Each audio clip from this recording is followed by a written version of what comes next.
back, everyone. We're going to get settled in and get going. For those who don't remember, my name is Mary, and I work for a semester in Detroit. You usually see me at the sign-in table, but I've moved on up today. It's been a few weeks, and we're officially halfway through the series now.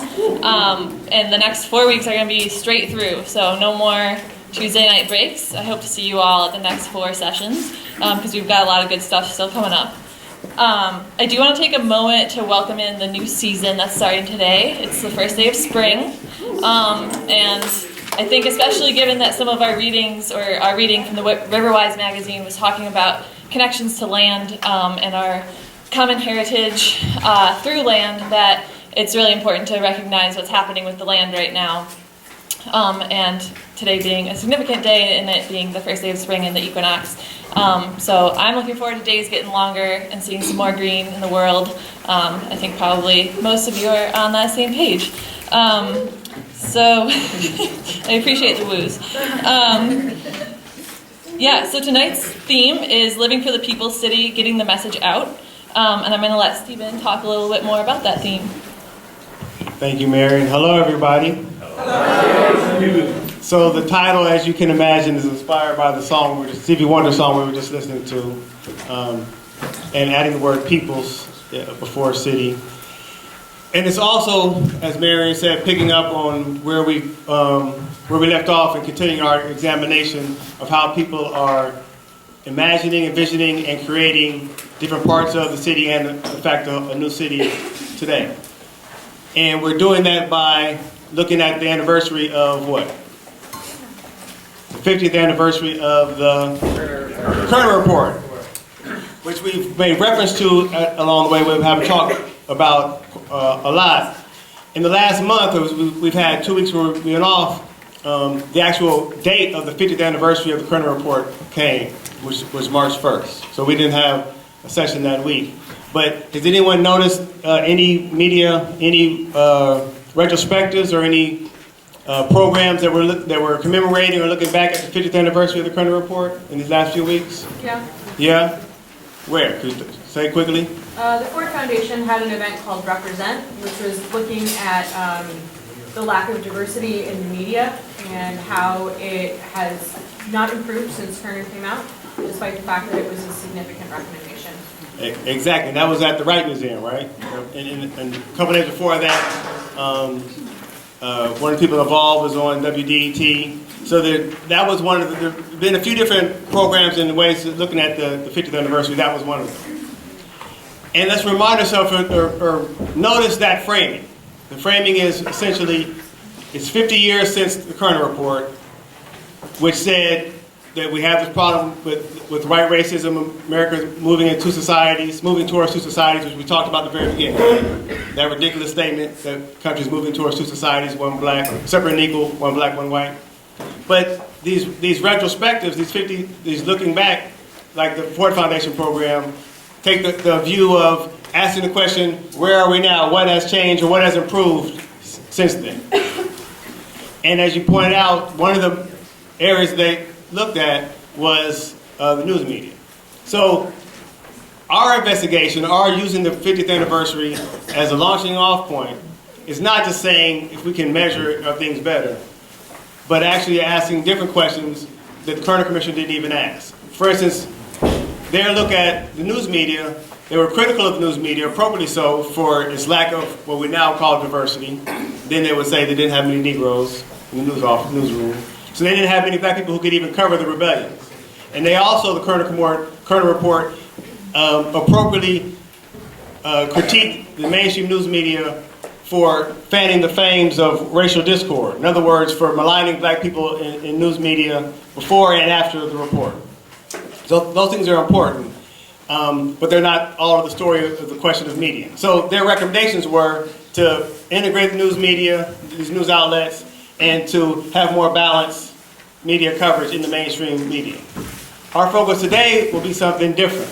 Our focus today will be to see what people and organizations and movements are sharing our stories and creating and disseminating information, rather than outside media, outside sources creating those stories. So we have today people who are going to be talking to us about different ways that creating and envisioning is happening in the city today. So as you're listening, please think about what is being shown today and told today that's helping us to see the community-based ways of creating and disseminating information and helping to build towards creating a new society. And so we have 2 people from Allied Media Projects and then 2 people from Riverwise Magazine to speak to us. And we're going to start with Nadine Marshall, who is works particularly with the Allied Media Conference. So please welcome Nadine. Hey y'all. Thanks for being here. Thanks for having me. I know it's kind of hard to be here at this time. Y'all are students, so y'all been in the classroom all day or wherever. I've been at work doing things that I probably can't explain to you right now. But so my name is Nadine. I am the content coordinator for the Allied Media Conference. How many people are familiar with the conference?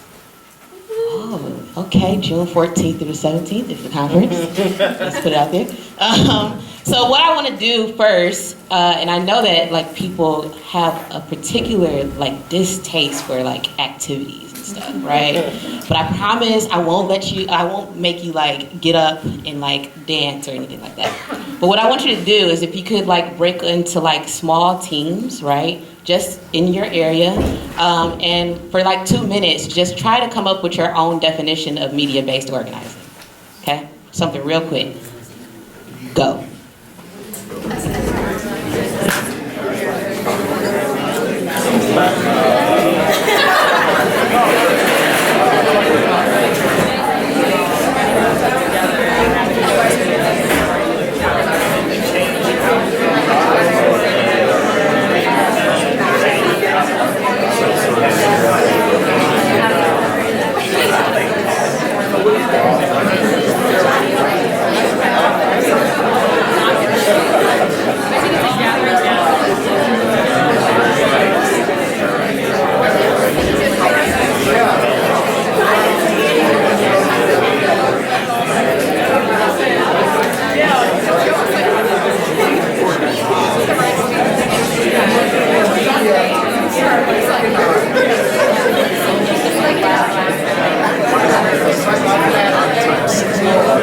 We got 1 minute.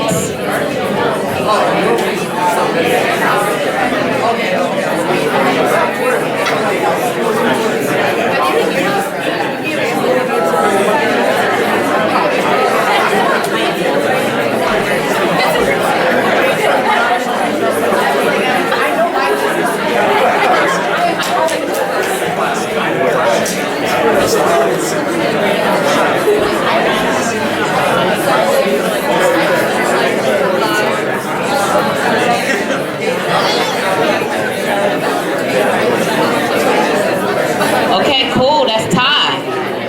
Y'all are so generous. Thank you. Yo, if you can hear my voice, clap once. Oh. All right, y'all. Can I get like 2 groups to share their definition of media-based organizing? Just 2. Not the whole room. I know we got a couple of people that are just eager. Someone from this side of the room? Oh, great. Okay, cool. So we talked about, is media-based organizer or organizing? Organizing. Organizing. So, assembling based on, new technology and not always new technology, but an organizing that's existed before for a long last time, but adding on new technology to bring people together in an equitable and accessible way. Cool, thanks for that. Can I get somebody on this side of the room? Versus this side. The left versus the right side. Not literally. Nobody? Somebody back there? All right, cool. The right side of the room, my right side of the room is shy, so I got y'all. Can we play the video that I had about media-based?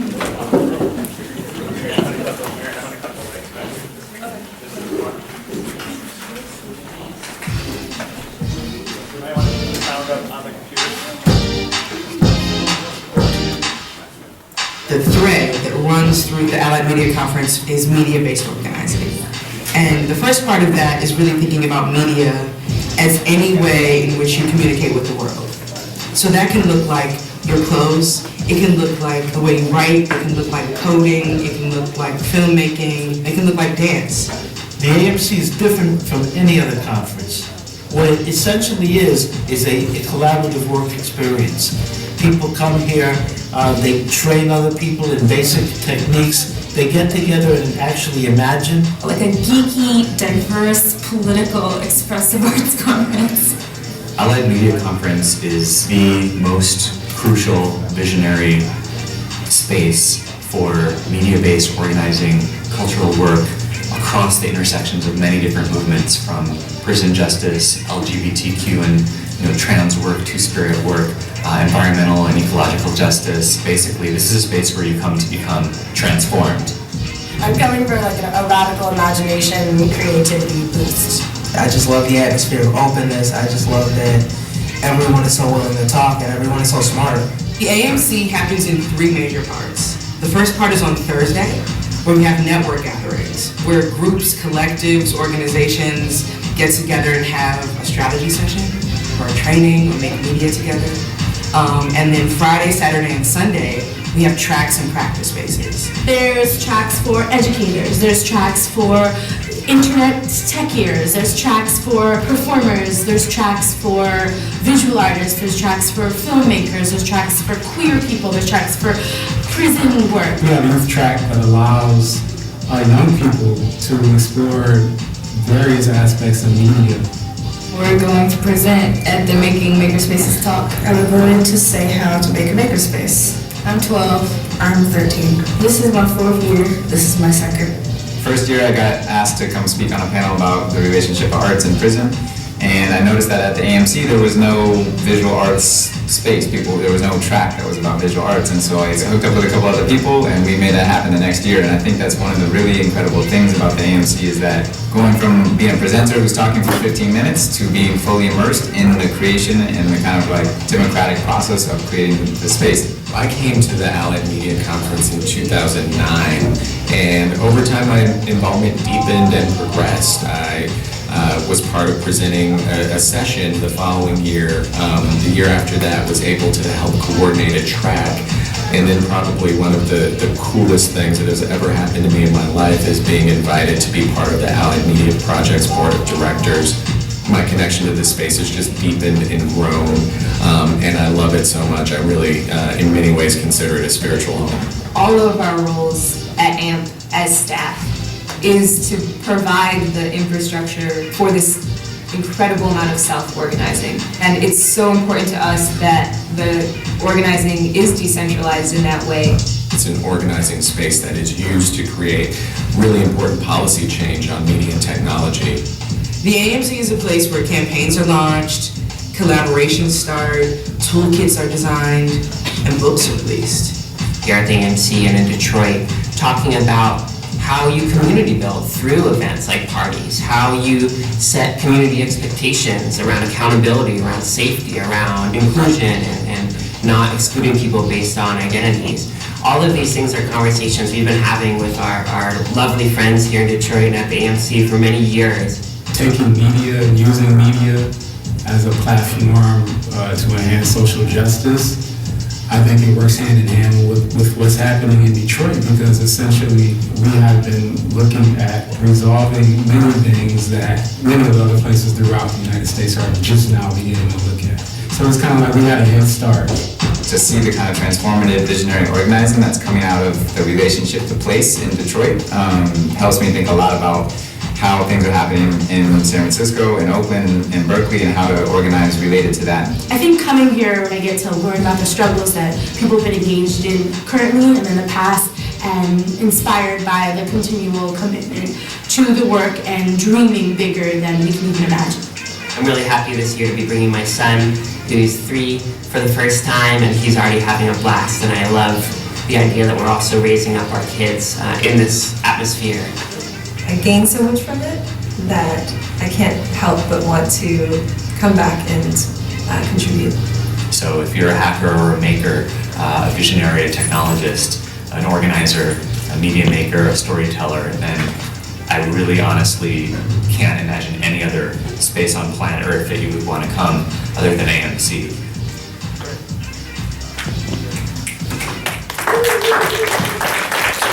So when we think about this theme of like the people's city, I think one of the most important aspects of that is thinking about the people's narrative, right?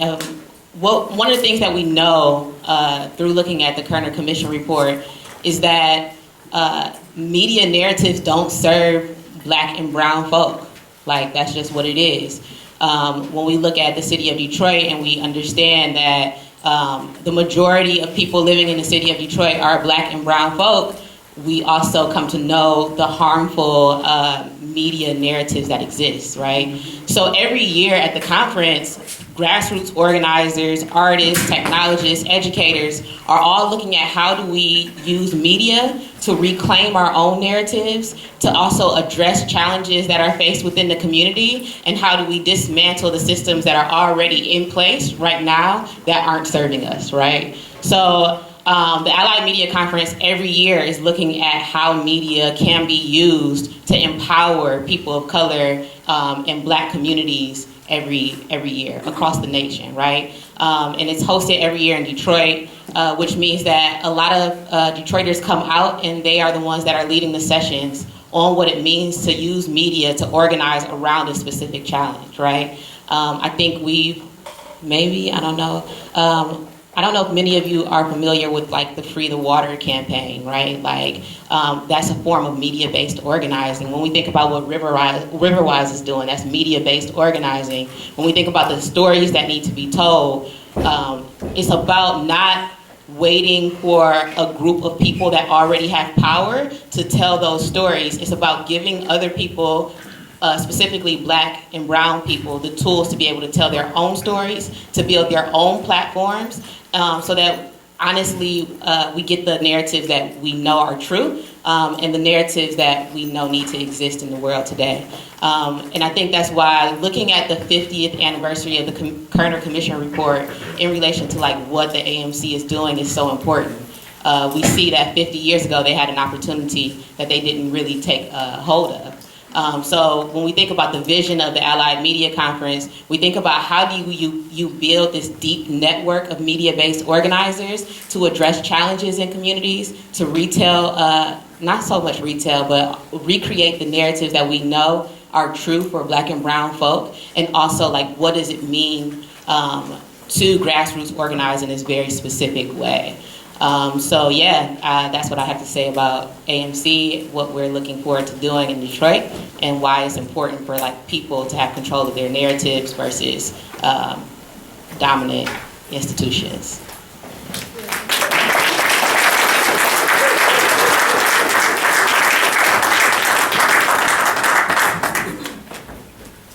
Now Janice Gates with EII and the DCT Joint Community Technology Project, correct? Which are both part of, so you'll tell them about them so I don't have to go over. Okay, so Janice Gates.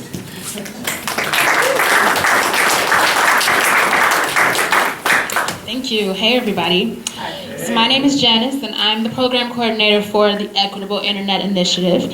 And before I explain to you what all of these acronyms mean, I like to do a little activity with you that we usually do when we do presentations, and it's called Investigate That Tech. So if you have a cell phone, can you take it out if it's not already out?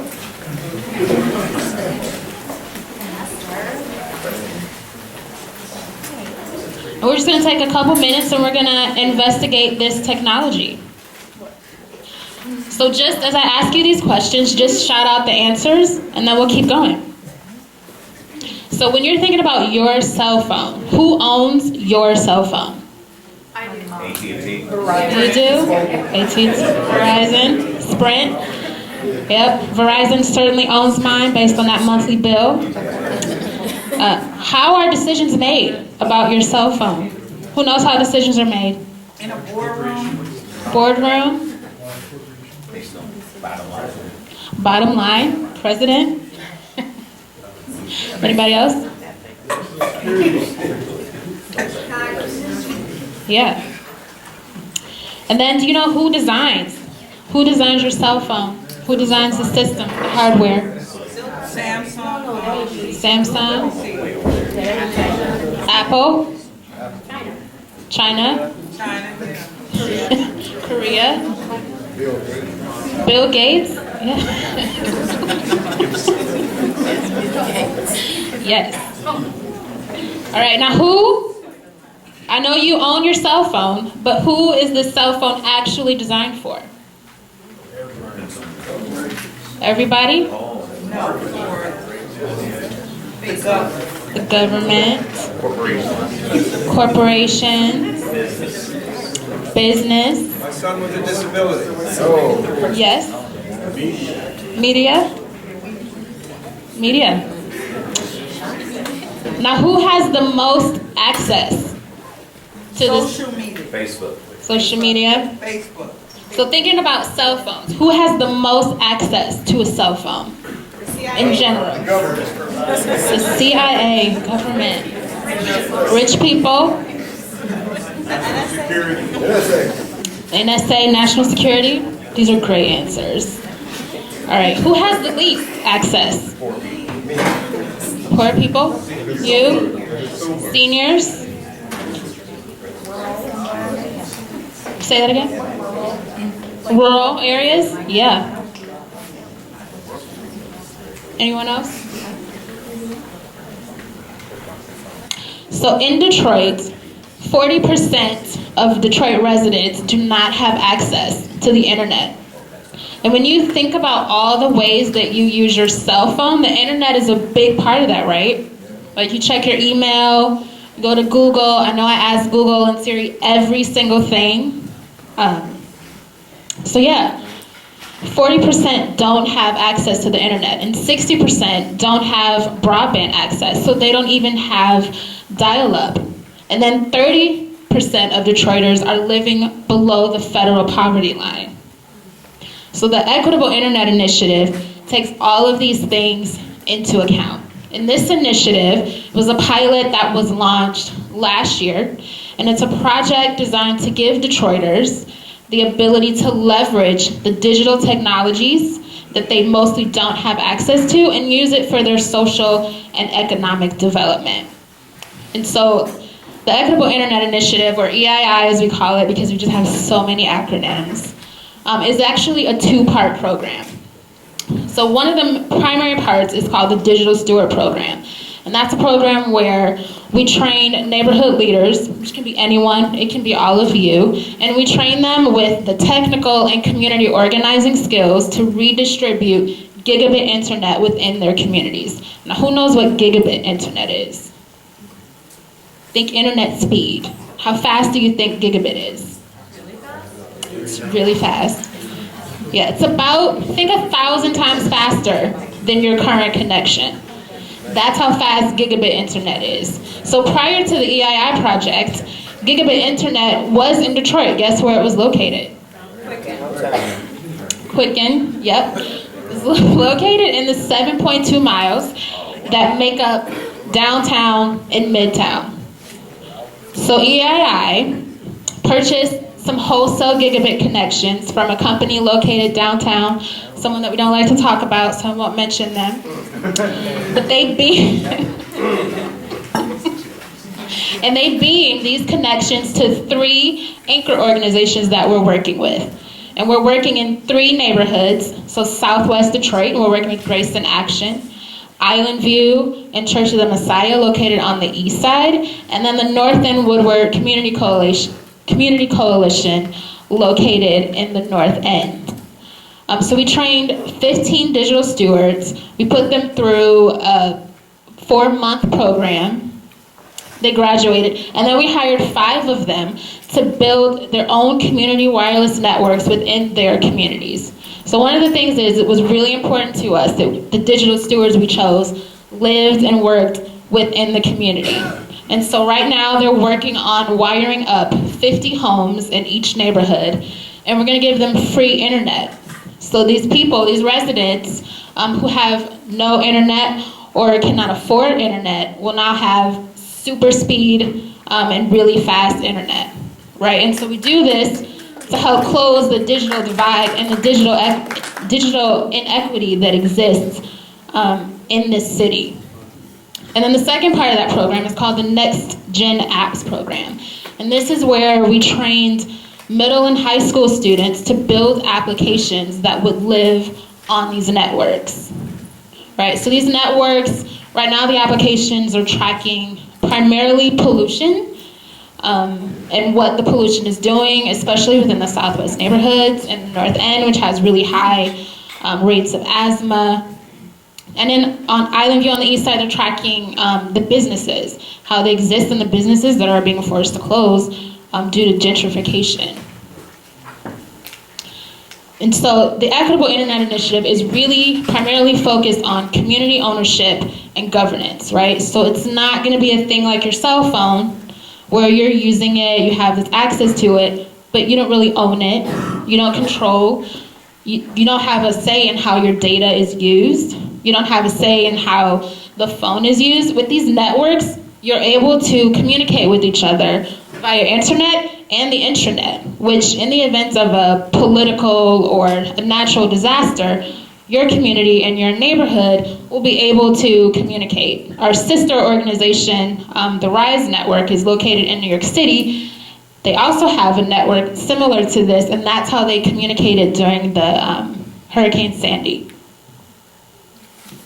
So that is the Equitable Internet Initiative. You can also, I too also had a video to show, but there was some language in there that I didn't feel that was appropriate. But it was on Vice Motherboard.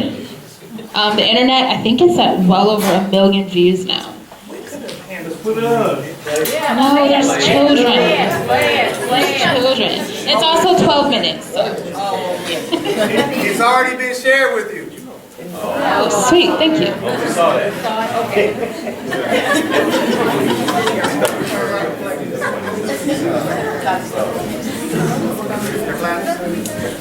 Yes, I'm ready for my claps.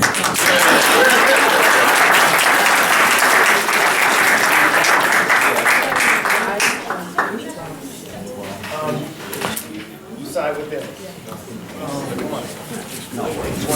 Okay, so in all seriousness, part of the idea here is that we will be hearing about and learning and sharing information, but there's so much more to investigate. So please see that as part of the spirit of what we're doing. And to continue our investigation, we have Rich Feldman and Eric Campbell from Riverwise magazine. Remember, we've had references to Riverwise magazine a couple times already. Shay Howell in the second week. Was it second week? Yeah. She mentioned Riverwise. The reading, which you just got, that very short reading for today, was the editorial statement from issue number 4 of Riverwise, which is now not the most recent issue because just released this week, right? Is the latest issue number 5 of Riverwise. Now, Rich and then Eric will tell you more about Riverwise.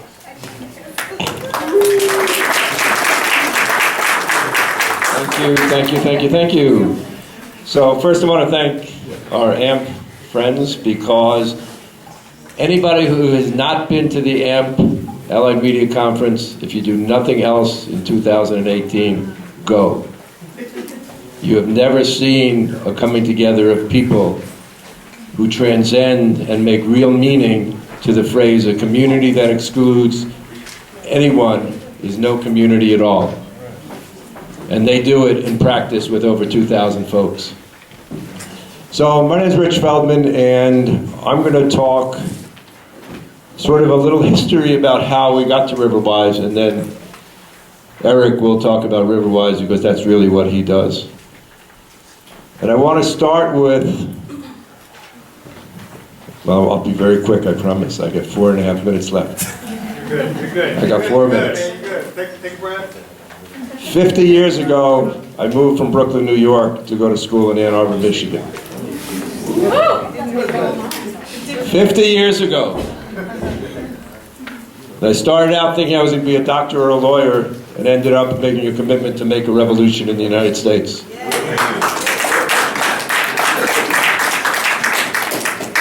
And I want to thank all the people that went before me, and all the people I've worked with for the last 50 years. But your generation now lives in some of the most revolutionary times that our country has ever experienced. As difficult as these times are and as painful as they are because of what Trump has been able to become elected to. But that's because it's a period of revolution and counter-revolution. But it's movement times. In 1988, we'll do a big skip. In this church, the Unitarian Universalist Church, there was for a number of years a struggle against casino gambling in Detroit. And it was led by a group called Detroiters Uniting, or United. James and Grace Lee Boggs, among many, many other people, were involved in that struggle. And 2, 3, 4 times they had referendums that stopped casinos from being built in Detroit because they believed that that would not create a new economy or a new culture that would be in the best interest of the community. During that struggle, after Windsor got casinos, you couldn't win anymore because the culture of capitalism is really, really strong. Get rich quick, live on credit, individualism, materialism, racism, really, really strong. During that struggle, after casinos came, or during that, Coleman Young said to James Boggs and to everybody who was organizing against casinos, "You're all a bunch of naysayers. What do you stand for?" And Jimmy and Grace Boggs, and I've had the privilege of working with them since I was like 22 when I moved to Detroit with 30 other folks to make revolution. As simple as that word sounds, and as much as I've learned for 50 years, and humbled by that journey. And they called everybody naysayers because they were against casinos or against believing that the auto industry was coming back. And Jimmy gave in this building a speech called The Alternative to Casino Gambling. And in that speech, he talked about, and you can Google it, or it might even be in Steve Ward's publication on James Boggs, the James Boggs Reader. He talked about the need to create a post-industrial city, a democratic city, led by black Americans to overcome racism and capitalism and create something far beyond even socialism or concepts of revolution in the past. And that meant creating urban gardens, creating place-based schools, creating the Allied Media Conference, or people that would eventually become part of Detroit Summer. It meant all the artists and activists that were part of the transformation taking place. It meant creating a struggle against violence and against police brutality by creating peace zones for life. And it was all about something called visionary organizing. And that was birthed in that period of the late 1980s. And it was a reflection of their work after the rebellion of 1967 that said, this was not a riot, nor was it a revolution, it was a rebellion. But for 50 years have been asking that question and working to create, what do we mean by revolution? And what you see in Riverwise, and what you see at the Allied Media Conference, and the work is creating a concept of revolution that has not existed in the United States, but is existing in other parts of the world, like in Chiapas, Mexico, or in the Kurdish women's movement in Turkey. People all across the world are saying, what's the response to this global crisis of capitalism and racism? 500 years of history is coming to an end. So you have a pretty lucky generation. And you gotta love the fact that you have a chance to impact history in a way that's even as significant and more significant than my generation of the 60s, because the crisis is so deep and the pain is so unbelievable. So I just want to, and so Riverwise is a reflection of visionary organizing. It's a reflection of where are we going, what are we creating, and it's about the stories and the voices of people who are creating history in Detroit at this point.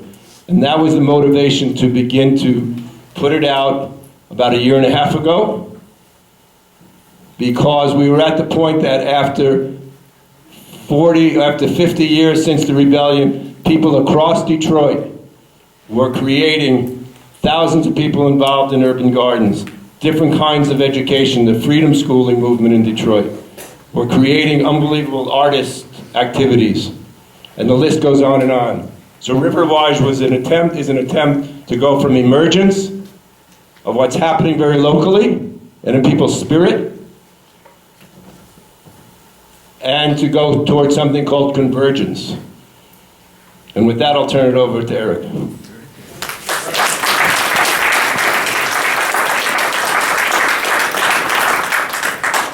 Thanks, Rich. Thanks, Janice, Nadine, as well. And thank you for all of you guys being here late and listening and being good listeners and being bold and beautiful and young. My name's Eric Campbell. I'm the managing editor of Riverwise magazine. And we brought copies for you to hold. I don't want you to necessarily crack it right now. We definitely hope that you read it from cover to cover.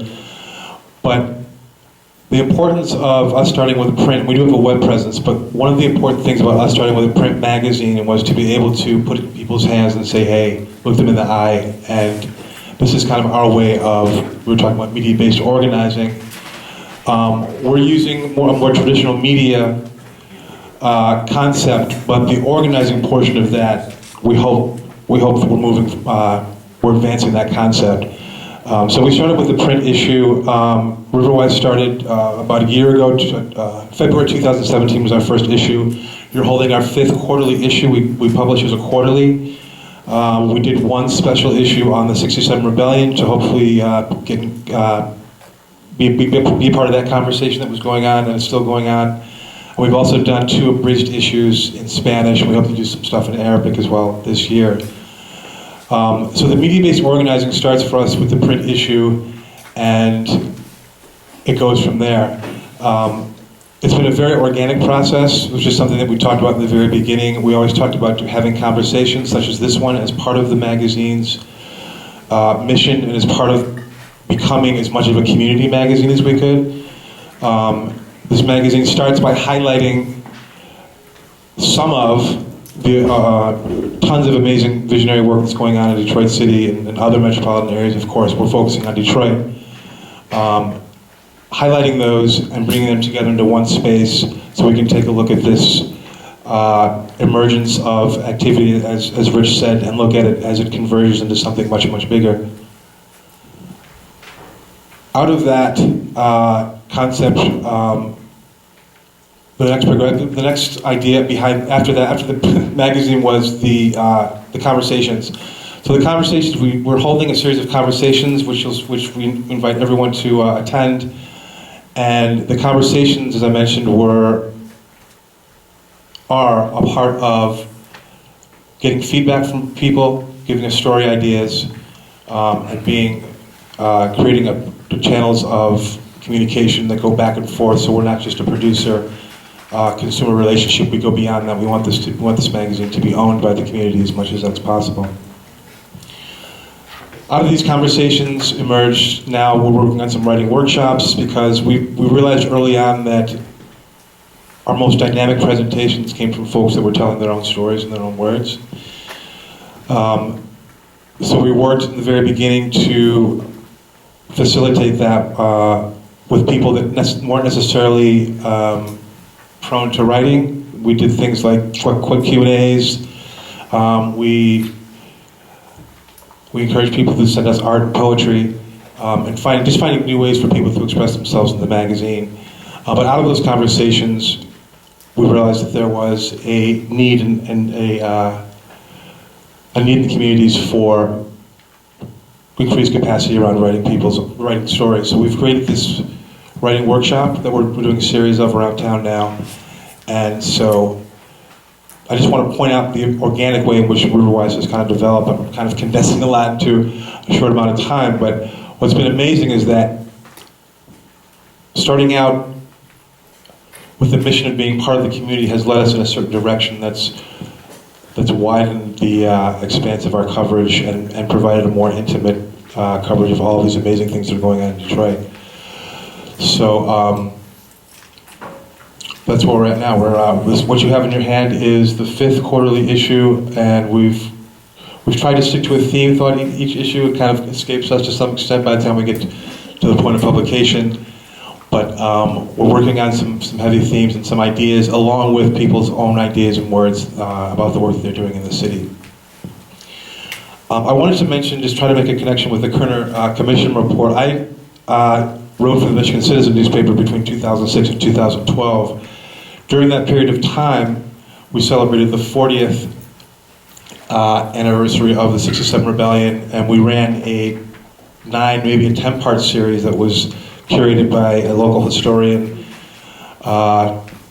named Paul Lee, and he took from the Kerner Commission liberally in order to just present what up to this point, or what at least for many years was a perspective that wasn't really discussed or wasn't really read. And 50 years later, we realized that all of these insights, all of these things that were discussed in the Kerner report, all of the recommendations were made. We still don't see in the media, which lets us know how slow things move when we wait for things to happen from the top. So we're celebrating in Riverwise we're celebrating people that are actually working towards making these changes at the grassroots. And there are countless stories that are happening right now. And if you look in this issue, I want to point out one particular story. If we can just open them up real fast.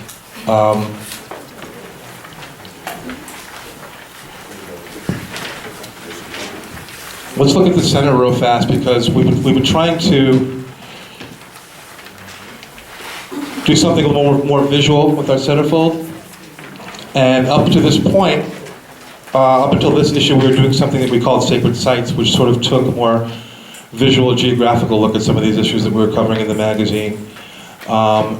This time we had the opportunity to work with some folks in Southwest Detroit on a project called the Mira, it's the Mira Collective is the name of the collective, and they put together a radical coloring book that came out of a series of workshops where people got together and talked and ate and discussed what issues were important to them and put together pages of a coloring book. So we had the opportunity to kind of present that as a centerfold.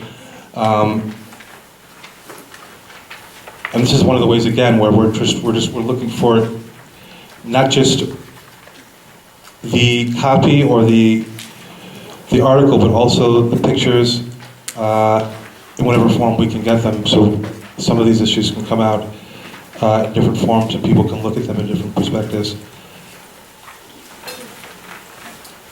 We also have, I just want to mention the Emory Douglas Family Arts and Youth Program, which we have an article about kind of leading up to the Emory Douglas who's coming to town next month. Emory Douglas was he was the Minister of Information and the illustrator and graphic designer for the Black Panther newspaper. He'll be in town supporting this group of youth artists who've been working in the Lower East Side.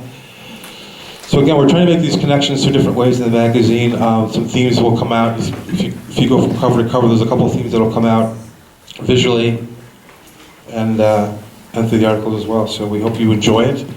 We're looking for all the support we can get. We're fortunate enough to start this magazine through a small grant, but we're working really hard towards moving that support towards community donations, subscriptions, and submissions is really what we're literally looking for as well. So you can donate to us in the form of submissions. All of your stories are important. Reach out to us at riverwisedetroit@gmail.com or riverwisedetroit.org. Thank you.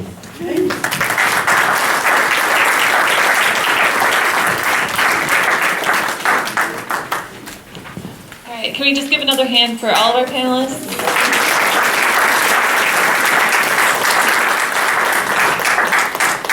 So Stephen and I have a couple of questions, and then we're going to turn it over to the audience. So if you haven't already thought of some questions that you have, get thinking. First, I wanted to invite our panelists to speak a little bit more about the history of the Allied Media Conference and its roots in Detroit, or the importance of holding it in Detroit. So, anyone can answer. So the Allied Media Conference actually started as the Midwest Zine Conference in 1999 in Bowling Green, Ohio. And from there, Mr. Feldman kind of touched on this a little bit through visionary leaders in Detroit, Grace Lee Boggs and James Boggs, right? And the folks in Detroit Summer who were attending the Midwest Zine Conference, they decided like, hey, let's bring this thing to Detroit, right? And through several iterations, it then became known as the Allied Media Conference. So it's actually been rooted in Detroit for 13 or 14 years. Yeah, 13 or 14 years. And this year we actually celebrate the 20th anniversary of the Allied Media Conference. And our executive director, Jenny Lee, along with Mike Meadow and a lot of other folk, played a very integral role in bringing the conference to Detroit. And the reason why it came to Detroit is when we still hold this belief, but in areas where there are low resources, that's when the greatest organizing happens, right? So we actually believe that being in Detroit, understanding what's going on in Detroit, and knowing how Detroiters are using media to organize serves as a model for the entire world. And I think like Mr. Feldman said this earlier. Huh? Okay, Rich, I see I got permission now. My dad. Yeah, I'm like Mr. Feldman. But Rich said this earlier, and one of the things that he said is that Detroiters have been faced with so many challenges already, right? Just throughout time. And one of the things that we challenge is this idea or this notion of resilience, right? Because then people who have power are like, oh, Detroiters are resilient. They don't need water. Right, you know what I'm saying? So like in challenging those things, we understand that in areas of low resources, that's when organizing and really, really great organizing occurs. And that's why it's rooted here in Detroit. Another thing too is that the conference has a really big commitment to accessibility. So this conference is not a conference that's only for academics, right? It's for anybody, really. We offer scholarships to Detroiters and folk from Flint. Every year people organize delegations of folk to bring them to the conference. Delegations are made up of folk that are low income and represent a common identity issue, or they organize around a specific challenge using media. So Detroit is really where we value the work, like we value the work that's happening here, and this is where we think that people can learn about challenges that they face in their communities.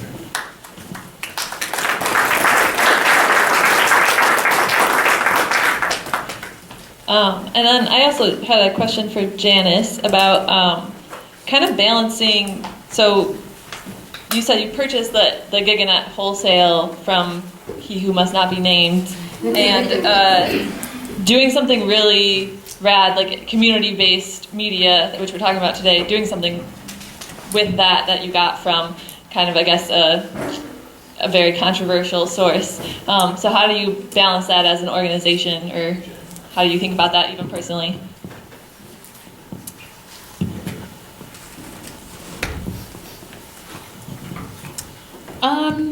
I mean, the gigabit has to come from somewhere, and it's owned by the problematic source who is downtown.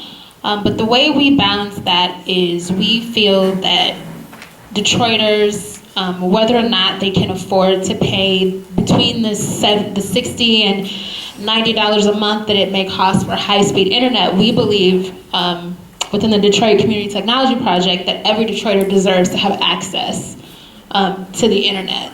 One of the things that we always say is that communication is a fundamental human right. and everyone has the right to have access to that communication. We only don't mention the problem. I mean, most people know who the problematic source is. But they also don't want to be named because this is our project.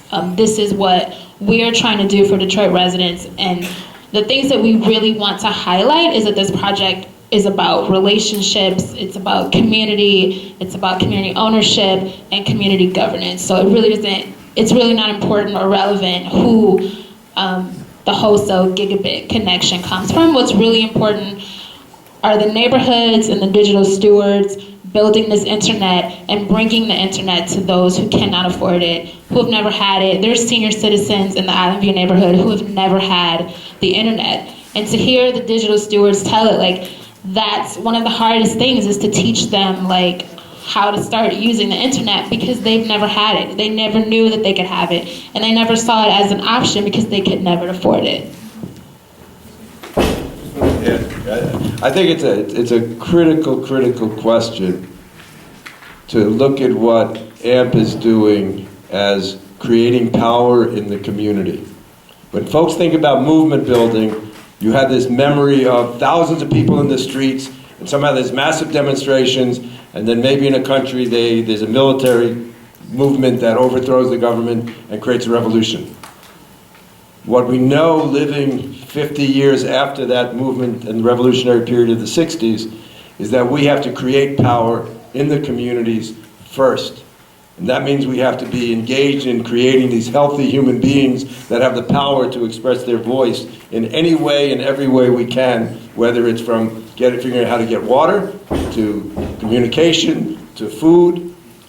And then in that process, we can talk about creating the institutions which they're creating to eventually separate ourselves from capitalism and from racism and the other isms while we're creating the vision and the future, so that eventually there will be a power change. But it's not going to happen by begging those in power. It's going to be happening by the work that these folks are doing now, in a very concrete way.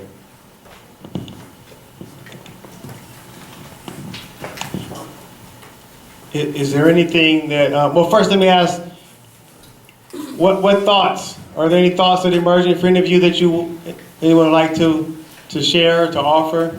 So thoughts could include question, but may just be a thought that's emerged from the conversation. So unfortunately, this mic is bounded. I'll just stand up. I have a very loud teacher voice. My question is related to what you were saying about the gigabits. So we get the gigabits into these neighborhoods, right?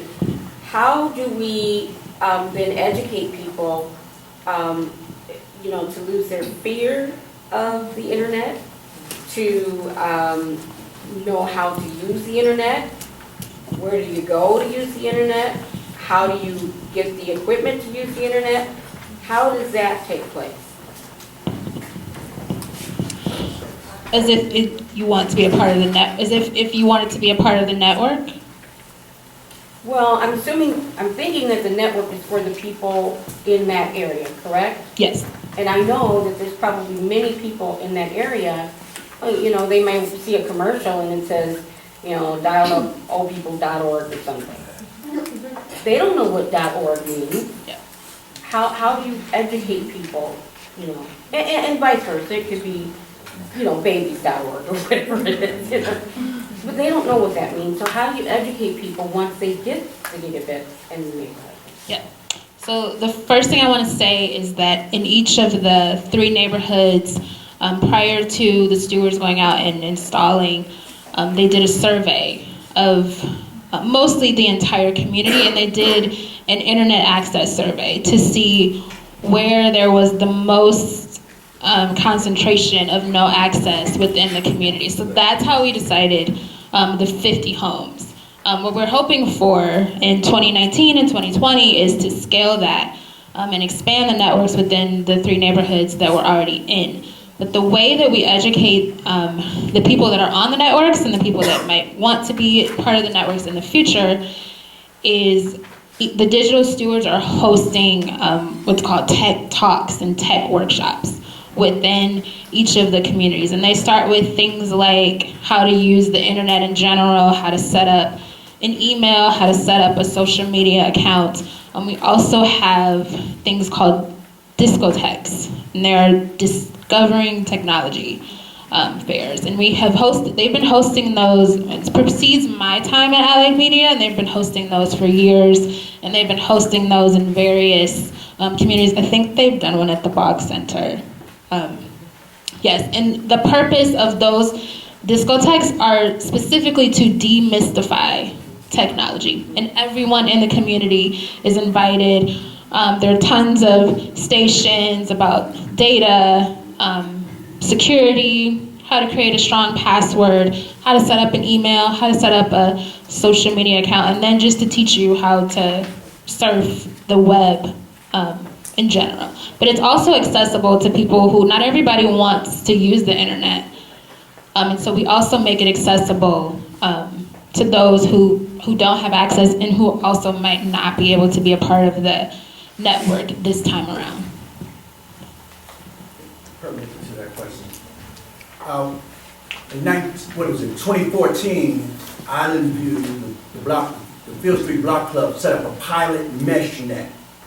And what we found is that people who had not previously had access to internet, once it was in the community, it was on the block, that they would come down and that they would send their children.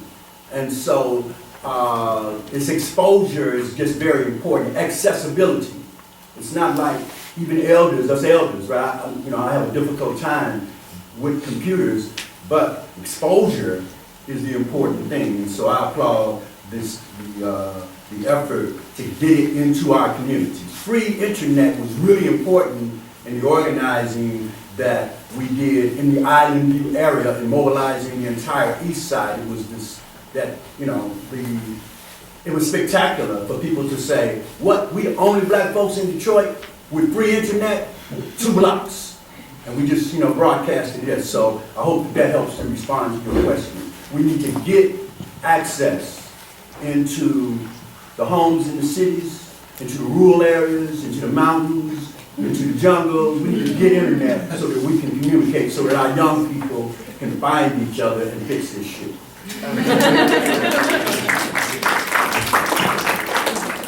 I think David's hand in the back. Was there another hand a minute ago when I asked? So there too? Yes, good evening, and thank you very much. I want to thank you for this forum, because when you listen to the news on the radio or on TV, the city we live in, you don't see it on TV. So it's good to get out and mix with people and see people who are doing positive things and engaging in activity. And thank you, because I attended last year's Equity Lab. I was on research, which was excellent. And thank you very much.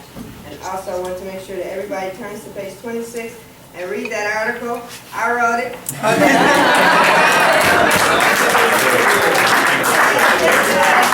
my first time being published. And so thank you.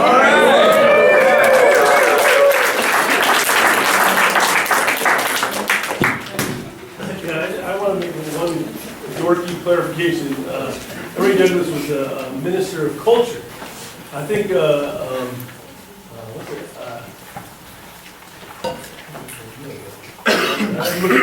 going to tell me. Bobby. The Minister of Information was? Bobby. Bobby Hughes. I think it was, got the codpiece in the 70s initially. You know what I'm talking about? Who?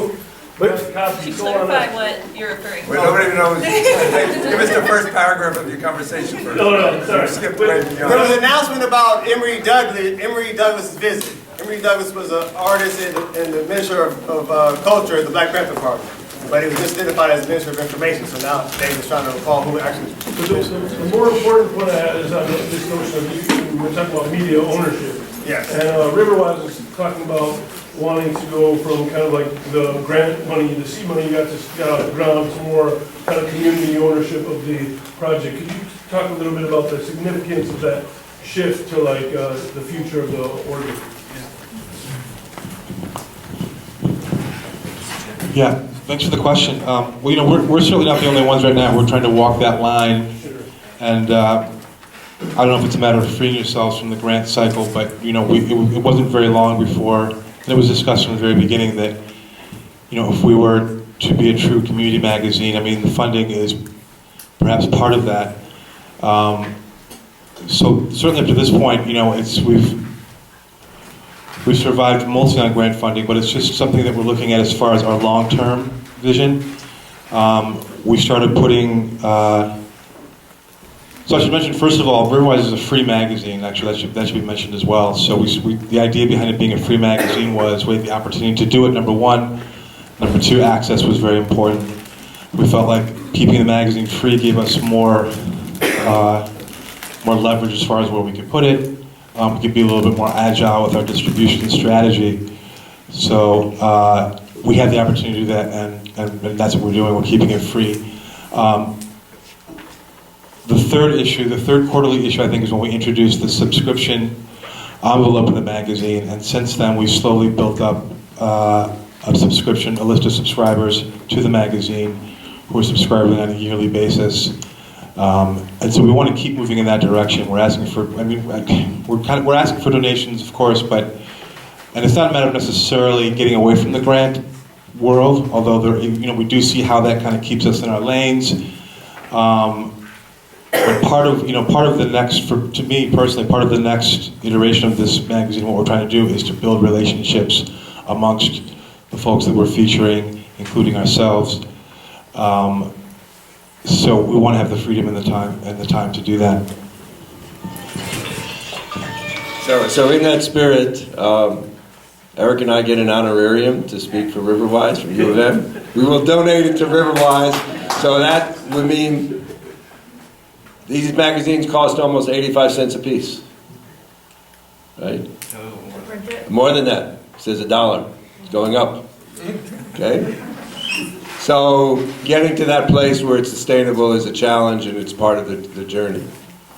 But it's a printed material rather than and I don't think we can emphasize this enough, it's an organizing tool for people who are doing work in place-based organizing in the neighborhoods.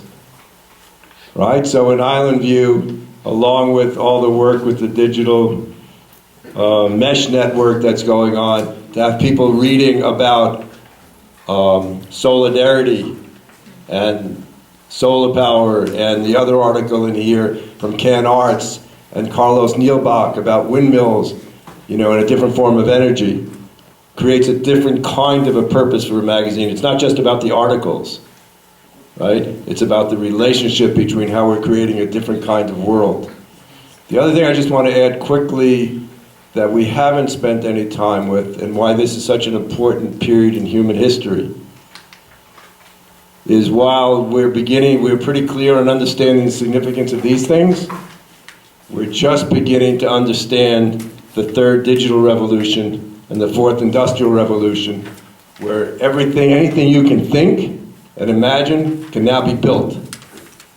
And it can be built with 3D printers and fabricators in a building this size, which means you don't need to go to the corporate person to buy a starter for your car. You can do it on your own with free software. Right? So the world of community production, Insight Focus, if you're not familiar with it, you need to go to the website and check it out, because it's raising this whole question of real sustainability for a new economy where people are no longer going to have JOBs, but are going to be able to create an economy that works on a very local level. Insight, what do you call that, like a slash? Hyphen? Insight-focus.org. It's called Fablity, INCITE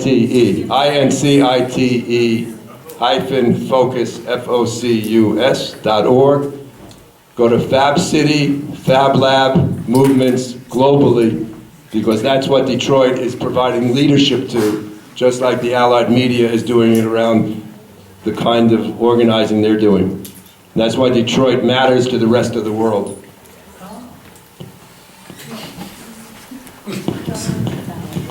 Yeah, Rich, you just touched on this, but I was wondering if we could maybe, and I invite the audience to also speak a little bit to this, but the significance of printed material in the digital age. And you mentioned printed material as an organizing tool, and just where you see the role of having physical written word as an organizing tool in media strategy.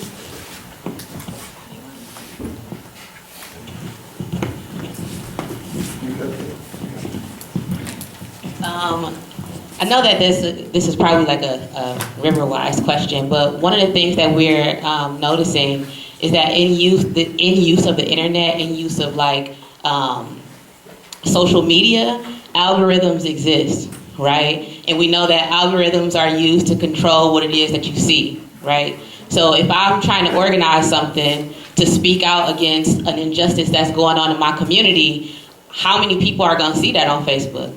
How many people are going to see that on my Instagram feed or on these feeds that are algorithm based, right? So when we think about printed materials, the importance of that alone and just getting the information out there so that you can organize around a specific issue is important, but then also printed material values interpersonal connection, right? And being able to look somebody just straight up to their face and just say, hey, read this, right? Or hey, check this out. I think that value alone is something that social media has done a good job of erasing, right? And a good job of like changing the way in which we view interpersonal communication and the way that we build deep and meaningful relationships. So having that printed material allows us to move in a way that social media is restricting and that the internet is also restricting, which is why it's so important for us to protect net neutrality. Right? When we think about the organizing that is happening, that people are being able to see, and then understanding the ways in which that's also being wiped out. Yeah, and I'll add to that by saying that I don't think, and this has become, sort of a reoccurring conversation, but we shouldn't underestimate the power of, even for those of us who are immersed in the digital world, I mean, there's still something we all know that's much more different, much more immediate. Well, maybe we don't all know it, that's me. But much more immediate, much more fulfilling possibly about receiving something that's, printed on the page. And it addresses the divide, which, you're addressing, but we're also addressing it immediately by being able to hand someone, a piece of material that they can organize around. And I'll just say it's also just a way to be inclusive of everyone in the community, because you can't really go into a neighborhood and say you want to be inclusive and you want to have equity when you're only going to help or approach those who have access to the digital technologies. And it's not just about the print materials, it's also like who's living in your neighborhoods. Do they all speak English? Are they all English speaking? Those are some things that you might want to investigate. So if you come to one of our discotheques, because Southwest is one of the neighborhoods that we work in, you'll find that a lot of material is in Spanish. Just because we're working in Southwest and we don't want to exclude a whole community of people. And the website, for Inside Focus, that Rich mentioned is there, correct?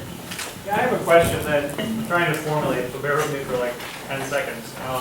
Any of the panelists or anybody in the room can speak about, which is about the power and the effectiveness of Trump's tool to call things fake news, which seems to me to be very relevant to this conversation.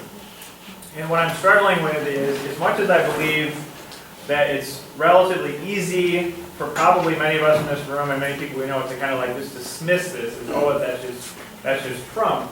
It's been an incredibly effective thing that Trump has brought up here, this whole idea of fake news. And he simultaneously, he's doing this by, as we know, completely controlling his own narrative on Twitter. And however ridiculous it may pretty much regularly be, it's even for people, in my experience, even for people who are actually generally critical of Trump, and don't sympathize with most of what the guy stands for, have some sympathy for this idea of fake news or dismissing the news. And so now we're in this landscape, I'll end here, we're in this landscape where the New York Times, which however ideologically moderate, frankly, it's been for a very long time, is almost being dismissed by folks as a tabloid, as if it's the National Enquirer, right? And that seems like this is a relatively new phenomenon, I think, in my experience. I'm only 47, but to me this is a new, really effective, highly problematic, very intoxicating strategy for Trump and folks like Trump. And how do we deal with that? I mean, we create our own media, yes, but we also have to sort of push back on this to people in our world who are actually very sympathetic to it, in large part because the corporations have taken over the media. We know that. This is not untrue. And so there's a certain critique of the large corporate media that we should all be very sympathetic to, even if Trump is totally exploiting it for his own purposes, right? So I'm just struggling with that, and I'm curious how you respond or other folks. You want to respond to that? Yes. So I would argue fake news is not a new thing as a historical event. Fake news always exists. It's manipulated by political propaganda. In my case, China. In the case of Soviet Union. Even in the case of Second World War in the United States, in the old allies, in also Nazi Germany. It's not new, but it's a political, socio-political influence to the society is new. Like, this is what's not has been studied. And recalling the 1968 stuff, I would think actually we are making a lot of progress, and we have already got some knowledge from the discussion here. Let me contextualize this. So my argument is basically the 1968 is in the United States, the students' movement. In China, it's Cultural Revolution. In Europe, it's students' movement. But we've made a lot of progress. China is the second largest economy. East Asian economic development, and a lot got democratization. They got new democracy.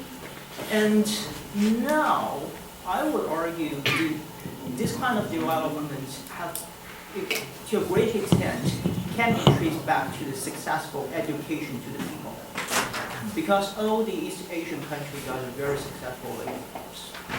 And here we got a very interesting dialogue about combining grassroots democracy, digital technology, and knowledge, which means, to some extent, we got a new form of developmental model, which has never been raised before. And I think if you got grassroots democracy, you cannot educate the people, then in some way you can combat fake news as a new historical event. And in the future, you can also have economic development. And what people have faith in themselves to get economic development is what no longer be a problem of fake news. Because people have faith in themselves and people have interest in finding the truth. They will think that not because the system failed, so they fail. But they will think because they are hard working, the system will become better and themselves will be better. And that's my kind of argument.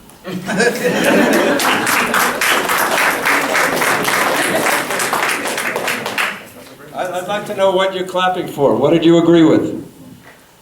All people who were clapping. All the people who were clapping. What did you agree with?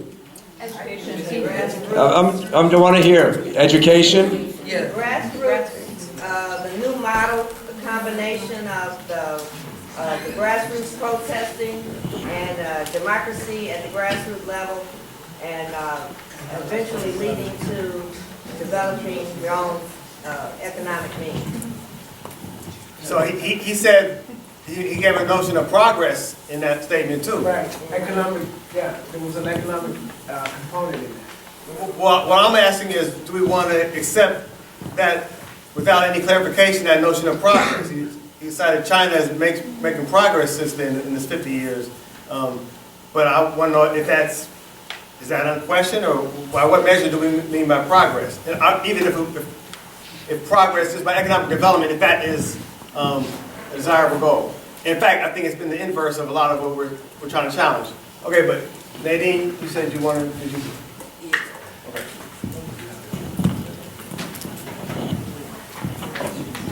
So I think this whole this era of like thinking about like fake news and everything is really interesting. And the AMC is a participant design conference. So I'm not the sole person trying to figure out what all of the content is going to be. And to your point, to your statement, we're seeing this year in the conference a lot of journalists coming to the conference to start having strategy discussions about what do we do with this, right? What's being dismantled right now? How do we decentralize this whole concept of who has the power to even say what the news actually is, right? And I think there's this whole wave this year for the conference where folk are questioning that, right? So we have Jenny Monet, who is an indigenous writer who covered Standing Rock.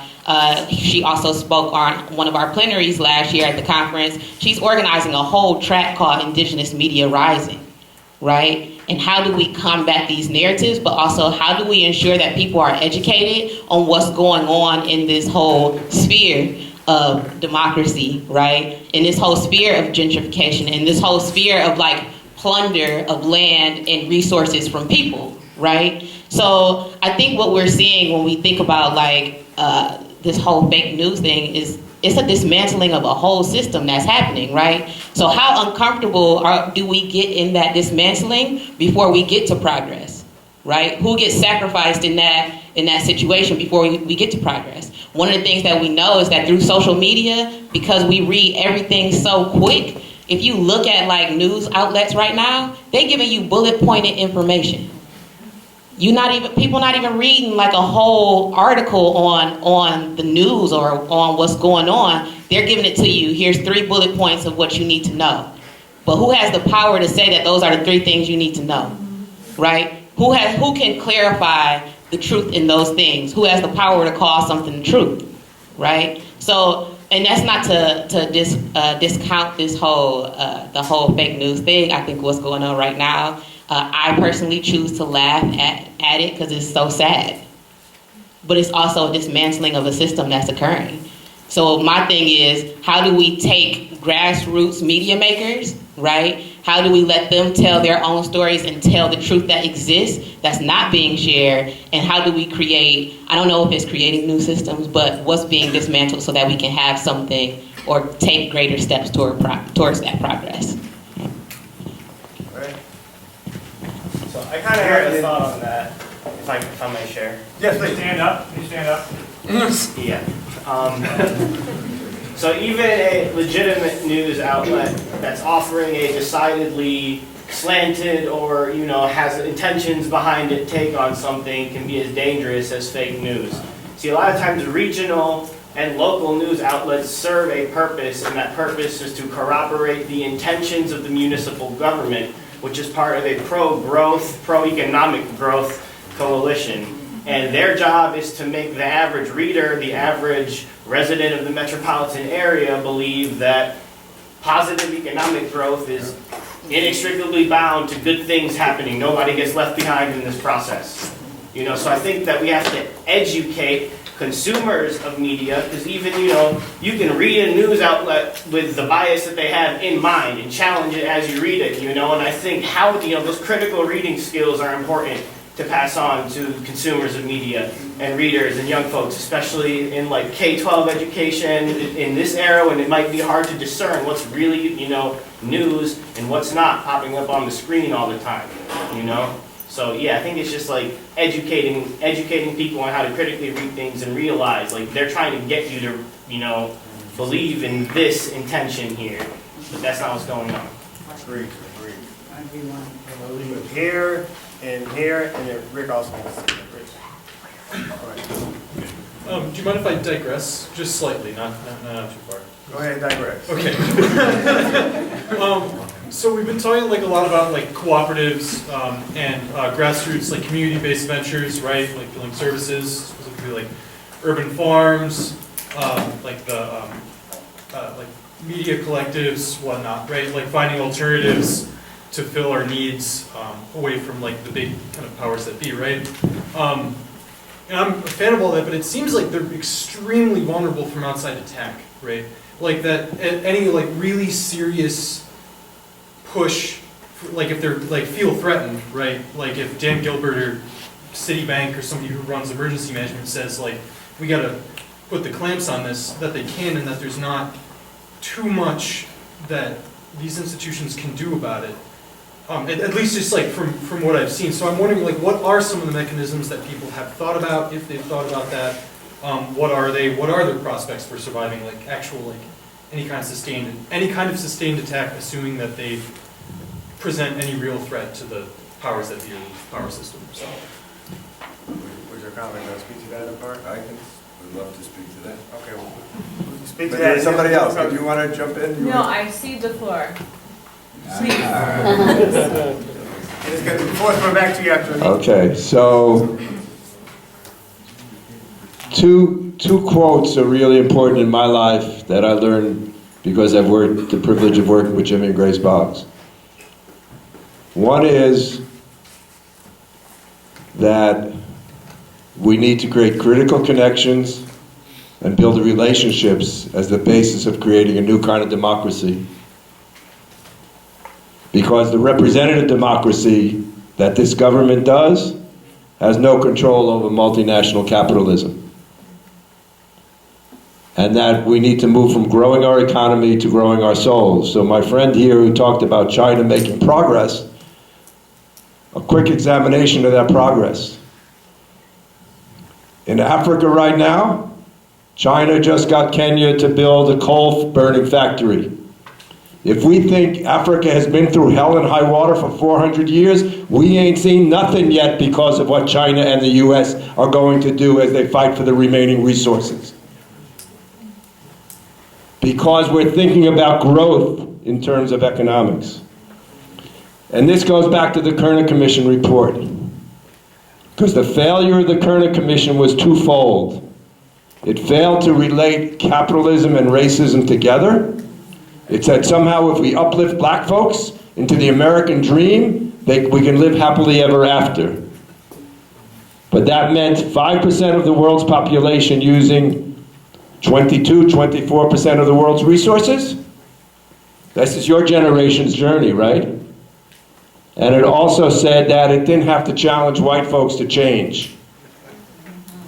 And we see the result of not addressing that Kerner Commission report 50 years later because Trump has organized a counter-revolution. So all his fake news and all his stuff with Russia and guns has nothing to do with anything except mobilizing a vicious right-wing counter-revolution that we have to figure out how we talk to, and I'm looking at the European-American white folks, how you talk to your families. And I recommend 2 quick books, and then I'd be quiet for the rest of the night. One is Loaded, just came out by Roxanne Dunbar Ortiz, and it's the history of violence in the culture of America, starting with slave patrols and the massacre of Native Americans. And Get Away from Guns is the question, it's just an expression of the culture we live in. 2, a book by a local Detroiter, Joanne Castle, who was a young Irish young woman in the 50s and 60s who got very involved with the black liberation struggle here and the anti-racism movement and was married to Mike Hamlin, thank you. Mike Hamlin, who is a leader with the League of Revolutionary Black Workers. A fundamental book for folks to read about how regular folks from the Irish community were involved in struggle to be involved during that period. To find heroes that Roxanne Dunbar raises and that Joanne raised. What's it called? This is called What My Left Hand Was Doing. Okay? And Steve and all your professor folks will put it out on your emails or whatever you use. Not professor folk, but the co-conspirators of this here convening. I see Blair's hand. Was it someone else? We had the floor here. Yes, thank you. And then Blair. I'm going to channel Lucia here and use my teacher voice. I don't think so. And I want to give some credit to the person that spoke this first. Jerome Vaughn has said a couple times recently that bias is not a bad thing. That bias, the way we think about it, is a bad thing because bias has often been a way that white editors and publishers have said that the opinion and the lived experience of a person of color is not valid because it's bias. So I think we need to look at bias a different way and look at authentic storytelling and like sharing experiences that are sometimes hurtful and require a lot of courage as not being, it's not bias, it's just honesty and truth. There's certainly bias in the media, but when we're looking at people of color who are sharing their story, I think it's really important that we don't call it that. That's all I want to say.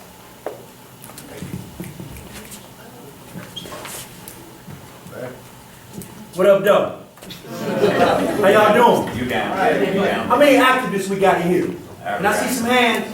How many of you want to change the world for the better? Let me see them hands. How many of you? Okay. That's your responsibility. That's what's happening. It's y'all's turn to change the world. And if you don't take control of it, if you don't tune into spaces where ideas and imagination inspire you to innovate on what my generation of activists have left you, then what will happen is that we'll have a bloody mess. You're the only ones who can stop a bloody mess. If the unequal distribution of power and resources in this world continues, then the poor will rebel. And because you will be among the privileged, because you will be educated, you will have to kill the poor to survive. Unless you take control of this shit right now. So that's why I just, when I look at that idea, where ideas and imagination meet inspiration, what I want to do is to follow the guidance of some of our great teachers and inspire you to your greatness. Y'all the best generation of us ever, the most informed generation ever. And for the people of color, the baddest ever. And especially want to lift up our sisters. The sister said something to me the other day. You know, I'm a Black Panther, got a little bit of fame, been shot up a few times, been a bunch of, you know, I'm just keeping it real. This is real shit. It's not funny. I've been shot 9 times. Who laughing? Because this shit makes me mad if you laughing about that. I've had my friends murdered in front of my eyes by police. Spent 40 years or so of my life in prison. Ain't no joke. So what I'm saying is that I see so much hope. I see so much. Look at y'all. And it's your turn. So all this calm conversation. I also have a critique. And I offer it with tenderness. I watched the first 3 or 4 minutes of the Out Loud Media video. Not once in the middle of Detroit was race or class mentioned. I had to leave. I talked to the professor. I said, hey man, I can't watch no more of no bullshit that don't put race and class, not even mention it. I'll talk to Jenny in the morning about that. Not even mention it in the first few minutes. Okay, so I think that was it. The last thing I want to say is there's some articles. I'm on the steering committee for Free Suwatu, Solomon Rock. This is a African-American Muslim woman who came up through the movement with our people, who was born into the Buddha's hands, who knows nothing but justice. We have been discussing that she is an intersection here in Detroit. From a baby in our arms, my daughter's student, Rich and I have known her and of her family, worked with her family since she was born. She's y'all, educated from the African dancers, the little girl running across the stage, that was her back in the day, to co-executive director of this facility, one of the best of us, y'all. If y'all let them take her, they'll come and get any of you whose brilliant minds become a threat. They'll come get any of you. It's a different thing when we think of them snatching up black men. But when they snatch up pregnant women and say that your child must be born in slavery. In slavery. 13th Amendment. Slavery still exists in the United States of America and all its territories. All you have to do is catch a felony case, and you are then a slave, and it's never removed. You are called an ex-offender. That means a slave on temporary leave from the plantation. This is the law. This is not a myth. I'm not exaggerating anything. But I want you to identify with this young woman. Right? Study the same place as y'all study. Struggling, to share with you what she's learned. And they snatched her. Y'all should be mad as hell. In my generation, we'd have been mad as hell. And y'all great-granddaddies, white folks in y'all great-granddaddies' generation, injustice was faced when it was recognized, according to perspective, right? Immediately. So I'm saying the lazy, lackadaisical white folks, y'all need to rebel, even more than black folks. Because we need y'all if we're going to survive. And it is about survival.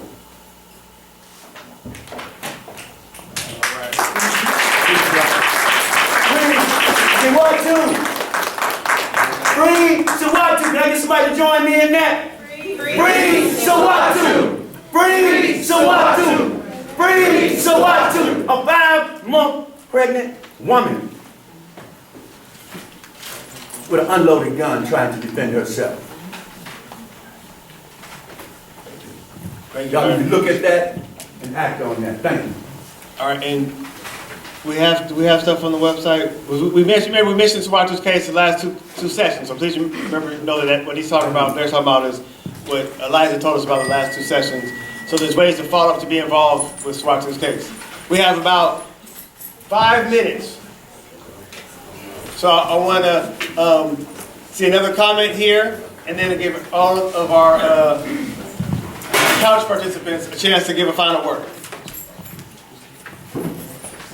So I just wanted to mention the issue of fake news, which we now have this partnership with the CIA and many of these news organizations.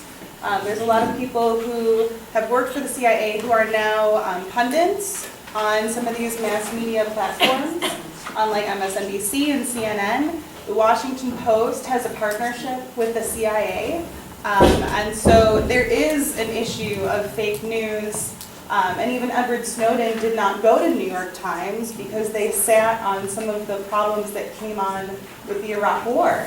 And that's why he went to The Intercept. So it's really important that we have small local media outlets that are doing the work, that are making sure that we're getting this information without these kinds of influences, because in 2012 the NDAA was passed, which allows our government to use propaganda against us as citizens. And so that's a real problem that really kind of takes place in Congress. And there's about 60 different past CIA agents that are currently running for Congress around the country right now. So this is a real huge problem when it comes to just misinformation and what we're getting as the public. And really the only way to combat it is on the local level, on a grassroots level, of making sure that we have local organizations and people telling us the real truth instead of what these corporations want us to know. And if there's anyone in this room that has ever thought about running for office, not part of the two-party system, please see me afterwards. I would love to help you run for office. All right, thank you. Now in our remaining few minutes, I'd like to see if any or all of you would like to say anything. I don't have a comment, I have a shout out. Hopefully she won't be mad that I'm shouting her out. But I think in the back, one of our most fabulous digital steward trainers in the North End, she's been managing the installation of the 50 homes that I was telling you about. She's also a community organizer and technologist. Her name is Monique Tate, and she's the digital steward trainer for the North End.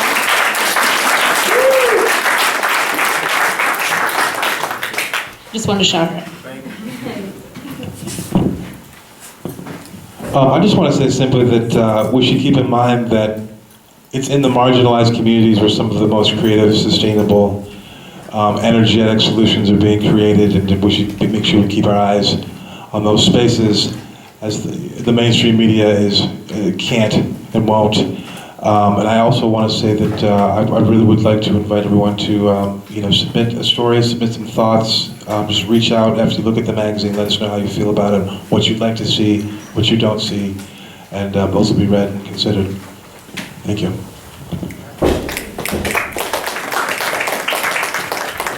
I really don't have much to say other than I really like to invite you all to make those deep, meaningful connections in your communities. Have some more conversations, have dialogues around certain issues, talk about things that are actually hard to talk about, and don't be afraid to do those things. And then also, I hope to see y'all in June for the Allied Media Conference. Does the AMC need volunteers to help? The AMC. So what do you do? So I don't know if y'all can y'all hear me? Yeah. All right, y'all could hear me. Okay, so we are releasing the call for volunteers on April 5th. If you volunteer for 8 hours, that's how you get your registration paid for. You also get a nice, cool 20th anniversary t-shirt that nobody else will have. But yeah, so we will be releasing the call for volunteers. And then also, one important thing to note is that the conference offers a sliding scale as far as registration. So if you want to attend the conference, just make sure to reach out to somebody about how we can make it accessible to you. Okay. So to close, 45 seconds.